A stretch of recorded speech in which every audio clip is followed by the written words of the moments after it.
নমস্কার বন্ধুরা, আজকে আমি বানাবো আমার কাবাব। কেমনভাবে বানাচ্ছি প্রথম থেকে শেষ অবধি ভিডিওটা দেখতে থাকুন। বাটির মধ্যে বোনলেস চিকেন দিয়ে দেবো, গ্রেট করে কাঁচা আম দিয়ে দেবো, গ্রেট করে আদা রসুন দিয়ে দেবো,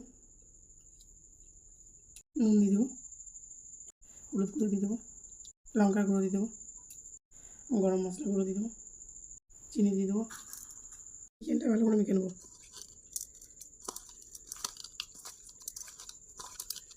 কড়াইয়ে তেল দিয়ে দেবো, তেল গরম হয়ে গেছে, মেখে রাখা চিকেনটা দিয়ে দেবো।